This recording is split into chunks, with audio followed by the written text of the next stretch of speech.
पुराने समय की बात है। एक समृद्ध और विशाल राज्य था जिसके ऊपर एक न्यायप्रिय राजा का शासन था। वह राजा न केवल बहुत बुद्धिमान और समझदार था, बल्कि अपनी प्रजा के प्रति सच्चा दयालु भी था। राज्य में हर कोई सुखी था और राजा की बहुत सराहना करता था। लेकिन राजा के दिल में एक बड़ी चिंता थी। वह अभी तक शादी नहीं कर पाया था। राजा एक ऐसी रानी की तलाश में था जो न केवल बेहद सुंदर हो, बल्कि बहुत बुद्धिमान भी हो। राजा सोचता, मेरी रानी ऐसी होनी चाहिए कि उसके सामने विद्वान भी झुके और सुंदरता में वह हर किसी को मात दे। समय बीतने पर भी कोई लड़की राजा की उम्मीदों पर खरी नहीं उतरी। राजा की चिंता बढ़ती जा रही थी। इस पर उसके वफादार मंत्री ने उसे शांत किया और एक उपाय सुझाया। मंत्री ने कहा, महाराज, देश में बहुत सारे लोग हैं, क्यों ना आप अपने दूतों को भेजकर ऐसी लड़की की तलाश करें जो आपकी इच्छाओं के अनुरूप हो।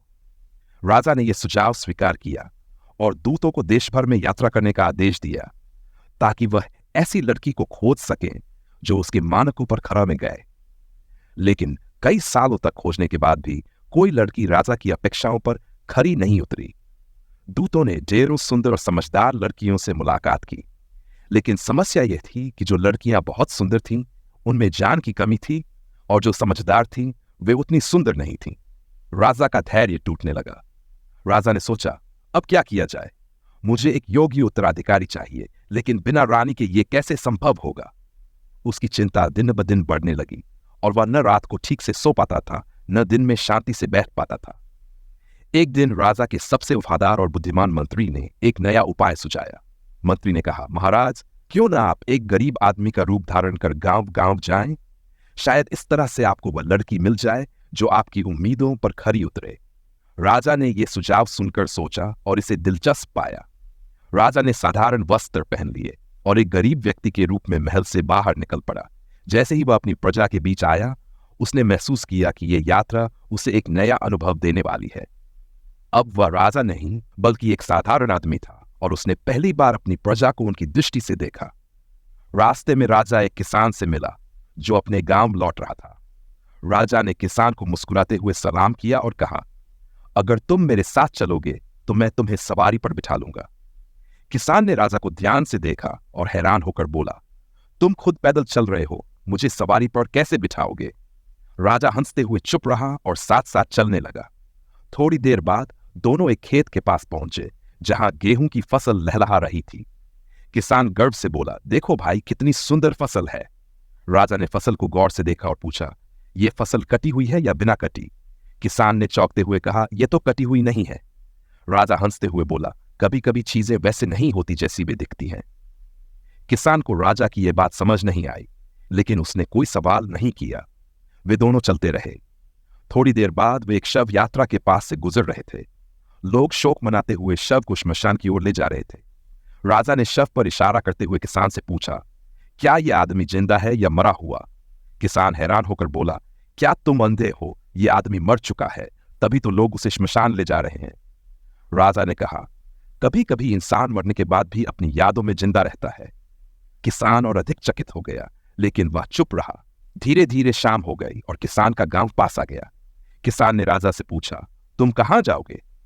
राजा ने कहा, मेरी मंजिल अभी दूर है, लेकिन अब रात हो गई है और मुझे भूख भी लगी है।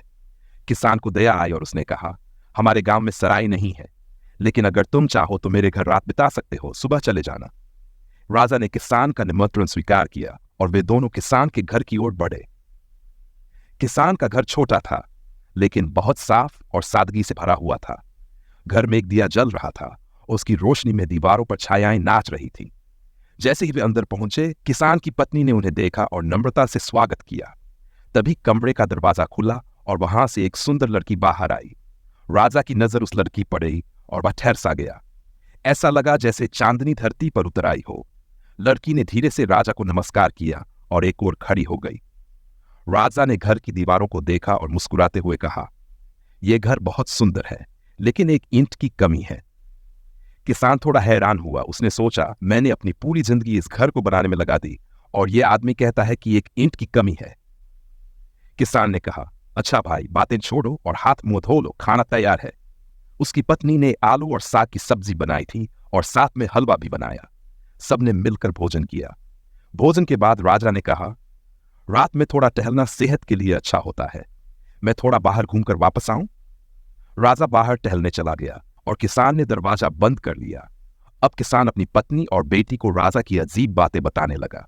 किसान की बेटी, जो बहुत समझदार थी, ने सब कुछ ध्यान से सुना और मुस्कुराते हुए बोली, पिताजी, वह कोई साधारण व्यक्ति नहीं है, बल्कि बहुत बुद्धिमान लगता है। उसकी बातें गहरे अर्थ से भरी हुई हैं। किसान हैरान हो गया। उसने पूछा, क्या सच में ऐसा लगता है? बेटी ने समझाया। उसने जो कहा, अगर तुम मेरे साथ चलोगे तो मैं तुम्हें सवारी पर बिठा लूंगा।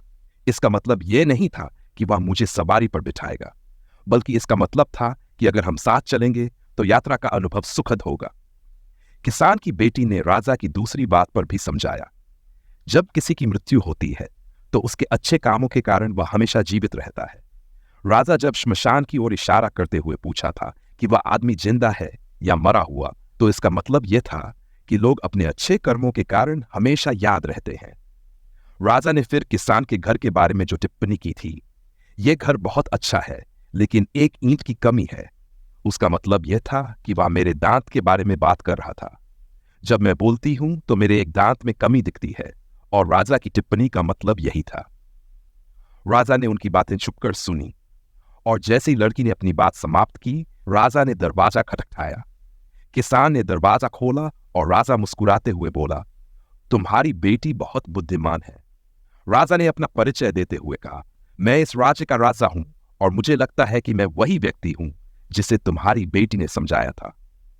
किसान और उसकी पत्नी को विश्वास ही नहीं हुआ कि उनके घर में राजमहल का राजा खड़ा था। राजा ने सोने के सिक्के किसान को दिए और कहा, इनसे तुम अपनी बेटी के लिए गहने और कपड़े बनवाना। मैं 1 सप्ताह में बारात लेकर आऊंगा। 1 सप्ताह बाद राजा अपनी शाही बारात लेकर आया। शादी का माहौल कुछ ऐसा था कि पूरा गांव उत्सव के माहौल में डूब गया था।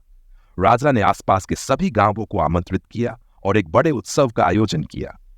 किसान और उसकी पत्नी की आंखों में आंसू थे, क्योंकि उनकी बेटी अब रानी बनने जा रही थी। राजा और रानी का विवाह हुआ और राज्य में खुशहाली छा गई। राजा और रानी ने मिलकर राज्य को और अधिक प्रगति के रास्ते पर आगे बढ़ाया। राजा ने अपनी रानी से यह वादा किया कि वे मिलकर हर समस्या का हल ढूंढेंगे। उनके प्रेम और समझदारी से राज्य में समृद्धि और खुशहाली आई।